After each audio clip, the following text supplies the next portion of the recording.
All right. Good afternoon, Stephanie. How are you today? Good. How are you? I am doing fantastic. So, first and foremost, I'm so excited for you to be on here with me today in regards to this HR management position for a client of mine located in Winter Springs.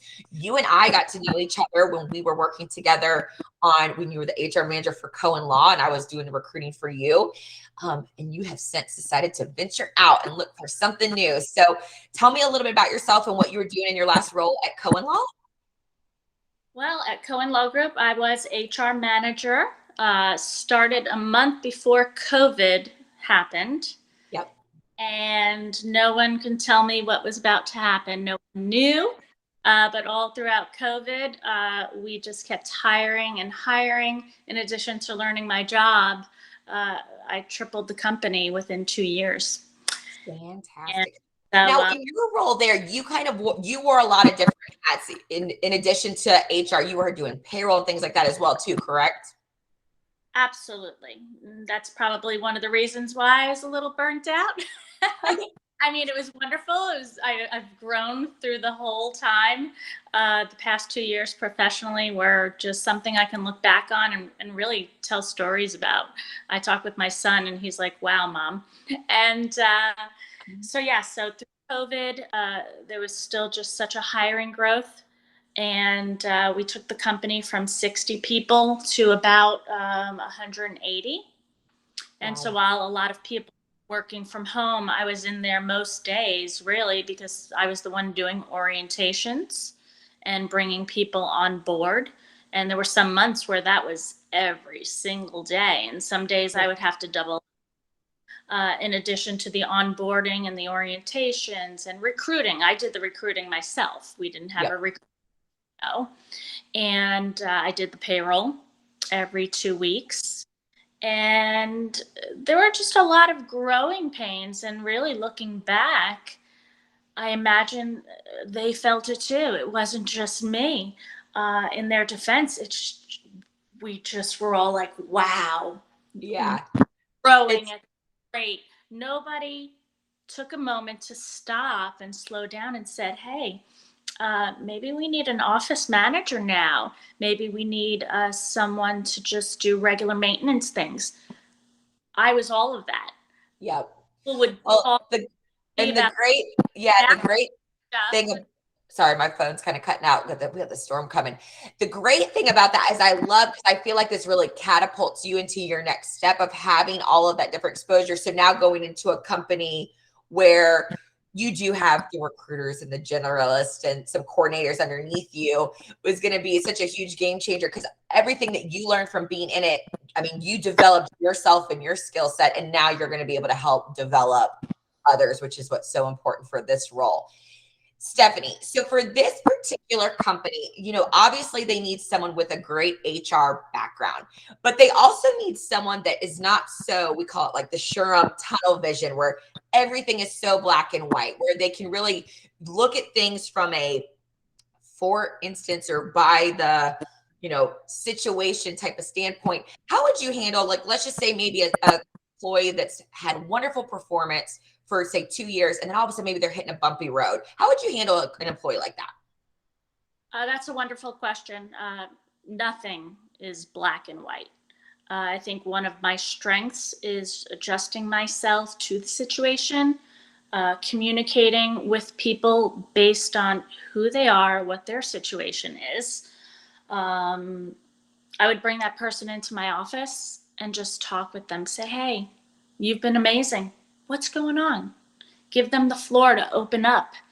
I want to be a person first. And that's what people saw me as. They always knew to come into my office anytime they wanted. They were welcome to call me or text me anytime. I wasn't this person in HR, militant or anything. I was a person that they could come in and talk to. I had a box of tissues that were always there for the ready. Yep, And absolutely.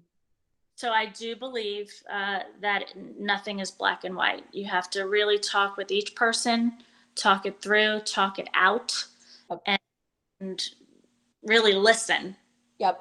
Be there to talk to them as an HR manager. Listen to what they're saying, listen to what they're not saying, and go from there. And if I can't handle it, or if I'm a little confused even after that, then I go to my managers. Fantastic. Now here's another one for you. So the client, this was another situation that they had happen. Let's say a department manager comes to you for similar advice, like how do I handle this handle this situation? You give them the best advice, but maybe they decide to go another route for whatever reason that they claim to.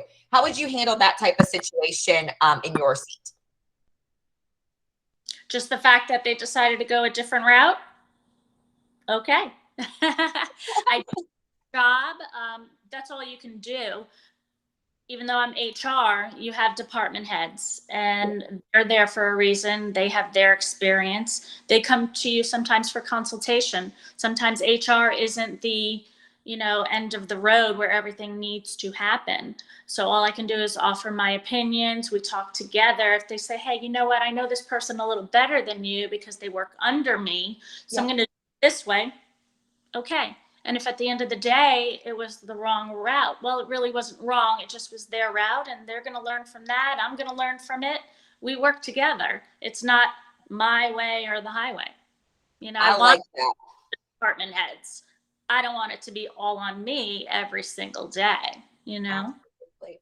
Stephanie, at this point in your career, what's the most important thing to you about the next company that you work for? A place where I really feel a place of belonging, somewhere that's worthy of my time, my creativity, my effort. I know that I'm a valuable asset. I'm a hard worker, I'm reliable, dependable, professional.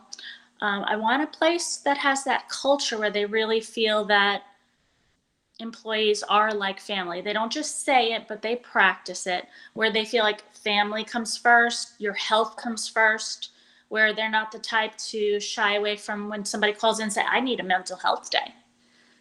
Like I've never called in sick. I say, I need a mental health day today. There you go. Okay. Understand that because I don't want to lie in order for someone else to grasp it easier. Yeah. Somebody really appreciate the importance of a mental health day. Sometimes we all need that. And just a place that aligns more closely with my personal life. Even at home, I'm productive. I'm a domestic queen, and I love it. I love taking care of my home. And then when I go to the office, I love taking care of what I need to take care of there. I don't have drama in my life. And I guess that's just, I want work and home to just balance and flow, I love it. Stephanie, and I mean this before, and I feel like you've known me for a while now from me recruiting for your office before. Everything that you just said, and I know my clients watching this too, is exactly in line with what they told me to find for them. I feel like I did pretty good at making this match. And I'm so excited for you to meet them because when you see the company culture at the office, that's exactly what they were looking for. Something that feels like family. We all are here a lot. We want to get along. The office environment is warm. It's cozy. It's inviting.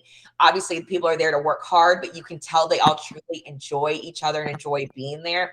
I'm really excited for you to meet them. Beautiful. Well, thank you so much. You're welcome. I'm going to stop the recording and chat with you a little bit more if that sounds good.